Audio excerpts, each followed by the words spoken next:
예, 안녕하세요, 민구님. 안녕하세요.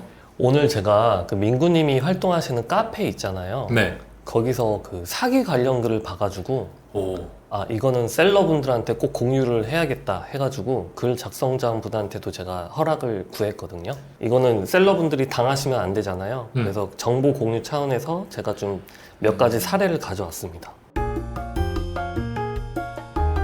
꼭 들어보시고 이런 비스무리한 거는 안 하시길 바라는데 이게 99.9가 사기인데 0.1의 실제가 가끔 있으니까 제가 무조건 하지 마세요 이렇게 못 하는데 저는 사실 이런 케이스가 발생하면 무조건 그냥 삭제하거든요. 메일로 막 견적 요청 이런 거 오면 어지간하면 솔직히 사기입니다. 여러분 오늘 사례 보시고 꼭 그냥 일단 사기라는 베이스를 깔고 대처하시길 바라겠습니다. 와, 근데 사기꾼들 아이디어가 되게 기상천외한 것 같아요. 제가 그걸 오늘 소개해 드릴게요. 네, 뭐부터 있을까요? 첫 번째는 네. 해외 대량 구매 배송비 사기입니다. 너무 많아. 특히 이거 제가 미리 말해드리는 게 국가가 있어요. 정해져 있습니다. 이제 동남아, 싱가폴, 중국 이런 데서 갑자기 뭐 대량 견적이 온다? 어지간하면 사기일 확률이 높습니다. 그래서 이 내용을 좀 소개시켜 드리겠습니다. 네. 셀링을 하고 있는데 네. 어느 날 네. 무슨 K 무역회사 또는 K 유통회사라고 하는 곳에서 네. 전화나 메일로 대량 주문을 하겠다고 맞아요. 그러면서 지금 급하대요. 이거 빨리 보내줘야 되니까 금액 상관없으니까 빨리 이걸 구매하겠다 이렇게 좀 재촉을 하더랍니다. 맞아요. 근데 보내오는 서류를 보니까 이미 자기들이 그 해외 바이어한테 입금을 받은 내역, 구매 증명서까지 보여주더래요. 맞아요. 그러니까 한 2천만 원어치 구매를 하겠다고 하니까 혹 하잖아요. 맞아요. 그래가지고 막 부랴부랴 해가지고 물건을 맞춥니다. 네. 그런데 이제 물건을 보내야 되잖아요. 네. 근데 여기서 아까 말한 게 급하다고 했잖아요. 항공 우편으로 빨리 보내야 되니까 자기네들이 거래하고 있는 업체를 통해서 거기로 물건을 빨리 보내달라 이렇게 말을 하더래요. 네. 그래가지고 그 업체로 전화를 해봤더니 배송비 300만 원을 먼저 선입금으로 받아야 된답니다. 근데 이게 가만 보니까 남는 돈이 따지고 보면 한 600만 원 남아요. 어떻게 하시겠습니까? 이거는 모든 케이스에서 비슷하게 적용되는 건데 무조건 여러분 무역에서는 선입금을 우선시하세요. 사람들이 되게 혹해서 많이 하거든요 이때. 그럼 300 넣으니까 갑자기 뭐 1000 이렇게 버는 계산이 나오잖아요. 이거 내가 발주만 넣으면 뭐 그런 케이스 많았어요. 장난감 막 이런 것도 견적도 물어보고 더 싸게도 되잖아요. 도메토피아 뭐 이런 데 해서 1000개 하면 더 싸게 해주니까 그럼 300 내고 1000을 버니까 당연히 빨리 막 하시는 분들이 많은데 전체적인 금액이 내 통장에 꽂혔을 때 무조건 움직이시길 추천드립니다. 실제로 사기일 확률이 너무너무 높습니다. 보통 무역할 때요. 네. 통상적으로 어떻게 해요? 최초 거래는 무조건 선입금입니다. 최초 거래는 제가 다 받고 그 다음에 움직이시면 되는데 상대방에서 자꾸 그럴싸한 이유를 막 댈 거예요. 예를 들면 아까 그런 내용도 있지만 이미 나 너한테 돈 보냈다. 그러면서 또 조작된 서류를 보여줘요. 이미 송금했어. 너 근데 확인은 해외 송금이니까 2, 3일 걸릴 거야. 나 이미 송금했잖아. 봐, 서류. 봐봐, 도장, 은행 소장 다 있지. 물건만 보내. 이런 케이스가 있는데 사실 돈을 안 보낸 거거든요. 근데 진짜 실제로 2, 3일 걸려요? 해외 송금은? 해외 송금 같은 경우는 하루 정도 보통 소요되는 것 같습니다. 하루 정도 걸리는데 그때도 그러면 그래도 내 통장에 돈이 꽂히면 움직일게요 라고 하면 걔네들이 서서히 이제 사기를 얘는 안 먹히겠구나 하고 떨어져 나갈 텐데 그래요? 그럼 막 진짜 고민하고 이러면 자꾸 걔네들이 물어뜯거든요. 내 통장에 돈이 꽂혀야만 움직이세요. 이 기준을 절대 어기지 마시길 바랍니다. 그러니까 무슨 유통회사에서 대량 구매하겠다는 거는 거의 다 사기고 만약 거래를 할 거라도 통장에 돈이 찍힌 걸 보고 움직여라. 한번 생각을 해봅시다. 우리가 파는 물건이 가격 경쟁력이 솔직히 없잖아요. 내가 제조하는 게 아니라면. 만약 그들이 정말 B2B 무역 거래를 하고자 한다면 그 제품의 제조사라던가 총판사라던가 아니면 단순히 중국 거라면 중국에서 소싱을 직접 하겠죠. 그러니까 어지간하면 제가 99.9%가 사기라고 하는 이유는 이런 이유 때문입니다. 나한테 굳이 비싸게 살 이유가 없는데 자꾸 그럴싸한 유혹을 하니까. 쉽게 버는 건 세상에 없으니까 사기일 확률이 높습니다. 저는 카페에서 이걸 처음 보고 제가 만약 셀러라면 진짜 속았을 것 같아요. 이게 얘네들이 요즘 그러니까 10년 넘으니까 갈수록 고도화되고 지능화되는 거죠. 이제 서류도 제 컴퓨터에도 많을 거예요. 뭔가 싱가포르 은행의 뭐 송금증, 중국 은행의 송금증 이런 거 사실 조작하면 다 되는 거거든요. 절대 믿지 마시고 내 통장에 돈이 꽂히면 움직이시고 저는 사실 그 전부터 하지 말라고 하고 싶은 게 그 며칠 동안 혹해서 넘어가는 그 시간들이 너무 아까운 거예요. 계속 뭐 주고받고 전화 주고받고 그 시간이 너무 아깝잖아요. 그냥 무시해라 이게 맞겠네요. 저는 개인적으로 그렇게 추천드리죠. 네. 알겠습니다. 이 두 번째 사기도 되게 기발한 건데요. 네. 재밌더라고요. 알아보면 알아볼수록. 이거는 비상주 사무실 사기입니다. 이건 좀 내용이 재밌어요. 네. 어느 날 제가 판매자입니다. 네. 비상주 사무실을 쓰고 있는데 네. 국세청으로부터 오. 사업장이 직권 폐업될 예정이라고 우편이 온답니다. 이건 오. 진짜 오. 국세청에서 보내는 거예요. 네. 근데 그 사유가 제가 쓰고 있는 주소지의 사업자가 폐업이 됐대요. 그렇기 때문에 이게 직권 취소될 예정이라고 우편물이 온다는 거예요. 네. 이거는 여기까지는 진실입니다. 근데 여기서 이제 그 비상주 오피스에 전화를 하겠죠? 네. 전화를 했더니 연락이 안 된답니다. 그러면 이제 사업자 유지하기 위해서 제 주소지를 딴 데로 바꿀 수밖에 없잖아요. 그렇죠. 그래서 다른 비상주 오피스를 알아봐가지고 거기로 옮겼습니다. 뭐 그래가지고 계약 기간 남았지만 뭐 그거 어차피 몇만 원 안 되니까 그냥 포기하자 하고 말았는데, 그리고 상당한 시간이 지났더니 네. 갑자기 어느 날 지급 명령 우편이 음. 온 겁니다. 법원으로부터. 보니까 네. 그 연락이 안 됐던 비상주 오피스에서 제가 그동안 무단으로 사무실을 썼고 임차비를 안 냈으니까 임차비랑 지연이자를 포함해서 나한테 지급하라 라고 소송을 한 거예요. 이거 되게 기발하지 않습니까? 그러네요. 이게 따지면 또 사기가 아닌 걸 수도 있겠네요. 예. 근데 이건 사기라고 하기엔 좀 뭐한 게 법적으로는 줘야 된대요. 왜냐면 계약서를 봤더니 네. 계약 해지에 대한 의사 표현이 있었어야 된대요. 안 그러면은 계약이 자동 연장이다. 그렇게 계약서에 있었더랍니다. 근데 이건 어떻게 보면 사기 아닙니까? 그래서 사실 저는 사무실도 여러 곳이기도 하고 지금껏 10년 넘게 많이 옮기고 계약도 많이 했을 거잖아요. 팁을 하나 드리자면, 계약을 해지하고 싶은데 집주인이 연락을 안 받을 때는요, 근거를 남겨두셔야 돼요. 실제로 소송할 때도 문자, 카톡 이런 것도 제출을 하거든요. 실제로도. 그러니까 문자든 카톡이든 몇 월 며칠 몇 시에 이런 해지 의사를 내가 통보했다, 이런 증거물들을 준비해서 캡처를 해두세요. 연락이 안 되면. 그런 것들을 다 모아두시면 그래도 도움이 될 거고, 혹시나 비상주 오피스에 연락이 안 되면 얘네들이 건물주가 아닐 확률도 높으니까 그 건물주에게도 통보 시도를 해야 되는 거죠.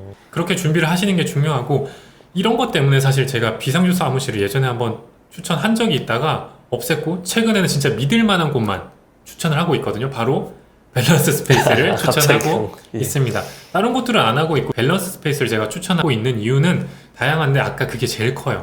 실제로 연매출 100억 원대 규모의 세무법인에서 운영하고 있다 보니까 이런 문제가 발생이 안 되죠. 발생하더라도 당연히 바로 연락도 당연히 될 거고, 꽤 큰 규모의 회사다 보니까. 그리고 두 번째는 편리하다는 거죠. 뭐 사업자가 안 나왔을 때 전액 환불, 제가 이렇게 또 말하고 있는데 혹시나 이분들이 이걸 안 지켜, 그럼 좀 크게 욕먹지 않을까요? 그렇기 때문에 지금도 실제로 사업자가 안 나오면 전액 환불해주고 사후 관리에 들어가고 있습니다. 그리고 세 번째는 이제 전문성이죠. 세무법인에서 운영하니까 세무적으로 문제가 없게 운영할 거고, 그와 관련된 지식들을 많이 알려주겠죠. 그래서 실제로 이 사무실, 비상주 사무실 이용료가 월 1만 원대로 합리적이고 가성비 좋게 이용할 수 있으니까요. 밸런스 스페이스를 이용해 보시면 좋을 것 같고, 이 유튜브 보시고 전화했다라고 해서 할인을 최대치로 받아가시면 좋을 것 같고, 관련 정보는 고정 댓글이랑 본문에 있으니까요. 참고하셔서 이용하시면 될 것 같습니다. 저는 이거 사례 보고 네. 정말 놀랬었어요. 이런 식으로까지 돈을 받아가려고 한다는 게. 사기꾼들이 제가 봤을 때 사실 제일 머리 좋고, 그런 얘기 사실 사업하는 분들끼리 만나면 그 얘기 많이 해요. 저 사람들이 합법적으로 뭔가 머리 썼으면 그래도 돈 많이 벌지 않았을까. 그래서 그 얘기 많이 하거든요. 참 안타까운 천재들이 사기꾼 쪽에 좀 많은 것 같긴 합니다. 이걸 보고 하나 느낀 게, 무슨 계약이든 상대방이 연락이 안 된다고 그냥 넘어가지 말고 네. 무조건 내 의사를 상대한테 전달했다는 증거를 문자로 보내든 뭐 이메일로 보내든 우편으로 보내든 증거를 꼭 남겨놔야 뒤탈이 없겠네요. 맞아요. 메일이라도 해놓은 거 메일 캡처도 꼭 해두시고, 연락 안 됐을 때는. 이게 그러다 보면 나중에도 막, 저는 이제 안 하긴 하는데 실제로 막 그런 내용들 녹음이라도 되어 있으면 또 도움이 되기도 하거든요. 그냥 애초에 밸런스 스페이스 같이 믿을 만한 업체 쓰는 게 제가 봐도 낫겠네요. 밸런스 스페이스는 그런 신뢰성은 확실히 있습니다. 100억대 업체는 하루아침에 없애고 싶어도 못 없애죠. 그쵸. 청산 절차가 있다 보니까 혹시나 무슨 일이 터져도 그 전에 아마 많이 파악이 될 겁니다. 그 다음에 또 사기 사례인데요. 사기 사례만 하면 사실 끝이 없는데 예. 그쵸. 핵심만 요즘 유행하는 것 좀 얘기해 주시면 좋을 예. 것 같아요. 요즘 유행하는 마케팅 사기입니다. 근데 좀 구체적으로 사례가 되게 네. 고도화됐어요. 보면요. 갑자기 어느 날 메일이든 전화로든 연락이 온답니다. 네. 빠른 시간 안에 고액의 매출을 달성을 보장해 줄 테니까요. 네. 월 관리비로 뭐 저렴하게 얼마 안 되는 것만 내면 된대요. 네. 그 돈마저도 성과를 달성 못하면 환불해 주겠답니다. 네. 그거 되게 매력적인 조건 아니에요? 그쵸. 다 관리를 해주고 하는데 관리비도 얼마 안 되고 또 환불마저 해준다니까.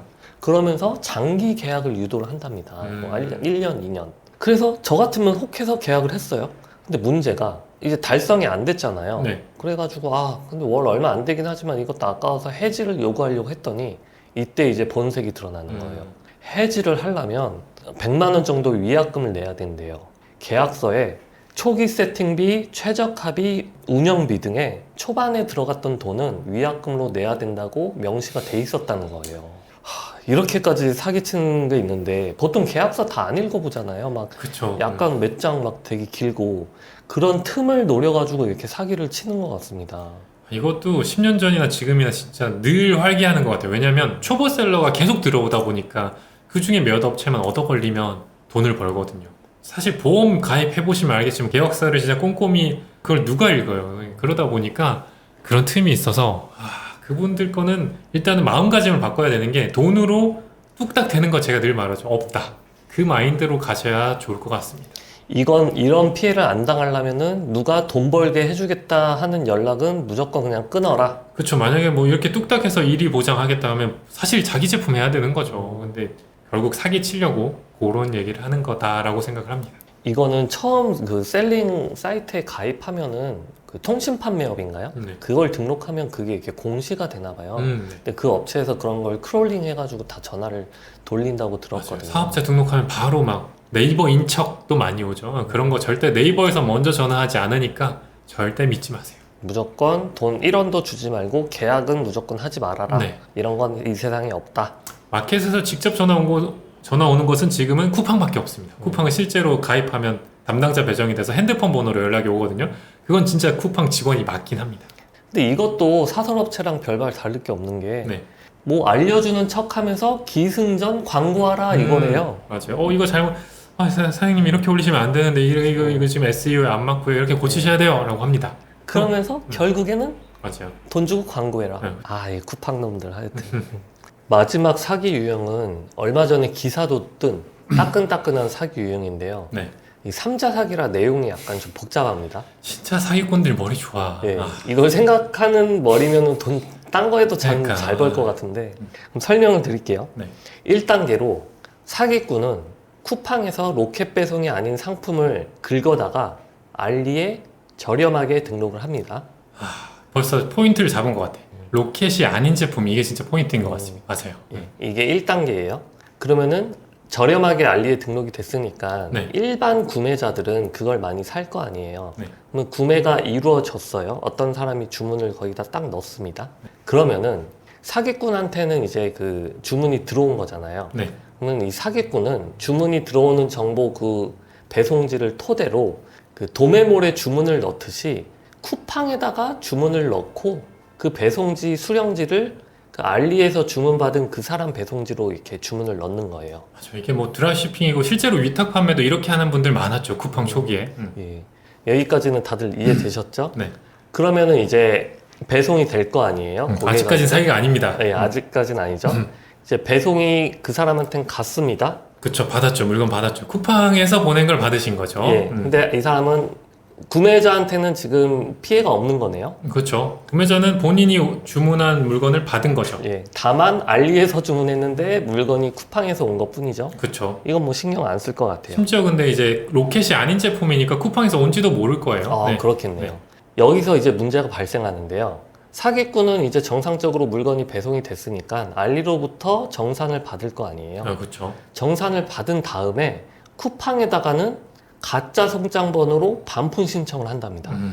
그러면은 쿠팡에서는 반품 물건을 확인을 안 하고 환불을 먼저 해준대요. 맞아요. 쿠팡의 셀러로서의 단점 중에 하나죠. 이제 너무 빠른 환불. 그럼 여기서 이제 문제가 생기잖아요. 네. 지금 이게 삼자 사기라 약간 내용이 복잡하긴 한데 네. 지금 보면은 피해를 본 사람은 물건 구매한 사람은 피해를 안 받습니다. 그냥 자기는 알리로 주문을 넣어서 쿠팡에서 물건이 왔기 때문에 쿠팡에서 온 건 아니죠. 어쨌든 물건이 왔기 때문에. 네. 근데 여기서 피해를 본 사람은 쿠팡 판매자예요. 즉 우리 같은 셀러입니다. 그렇죠. 우리 셀러는 그냥 주문이 들어와서 물건을 보냈을 뿐인데 반품 맞아서 그냥 그 금액을 손해 보는 거예요. 그렇죠. 이거 좀 아주 기발한 사기 방법 아닙니까? 심지어 그런 거지. 보통 이제 반품 물건이 안 오면 구매자에게 전화를 해보거든요. 그럼 어떤 상황이 발생되냐면 이제 반품하셨는데 왜 물건 안 보내세요? 라고 하면 그분은 이런 거죠. 이제 그냥 일반 소비자니까 알리에서 산 소비자니까 저 반품 신청한 적이 없는데요. 이러면 이제 그제서야 이게 약간 사기. 그러면 이제 얘기하다 보면 저희 쿠팡에서 이거 판매한 셀러인데 하면 이제 그 사람이 그러는 거죠. 저 쿠팡에서 뭐 산 적 없는데. 와, 이거 진짜 벙찌는 상황이네요. 그렇죠. 근데 이제 이 사기꾼 입장에서는 굉장히 이득인 게 알리 요즘 수수료도 빵이잖아요. 알리에서 그 물건값 그대로 정산받고 쿠팡에서도 결제 금액 그대로 환불받고. 그러니까 지금 바로 돈이 샥샥샥 쌓이는 거죠. 이게 바로 창조 경제 아닙니까? 물론 이래서 사기꾼이고 잡혀서 이제 처벌받을 거지만 이제 셀러 입장에서는 정말 황당한 거죠. 이걸 또 기다려야 되고 모르는 것도 많고 건수도 많고 이 금액이 누적되면 엄청 클 거고. 근데 여기서 더 답답한 부분이 나오는데요. 네. 앞에 사기 유형들은 어떻게 피해야 되는지 예방 방법을 민구님이 알려주셨잖아요. 네네. 근데 마지막 방법, 이거는 예방 방법을 민구님이 알려주실 수 있나요? 이거는 지금 쿠팡이 자꾸 소비자 친화적으로 가고 있기 때문에 쿠팡을 좀 믿어야 되나?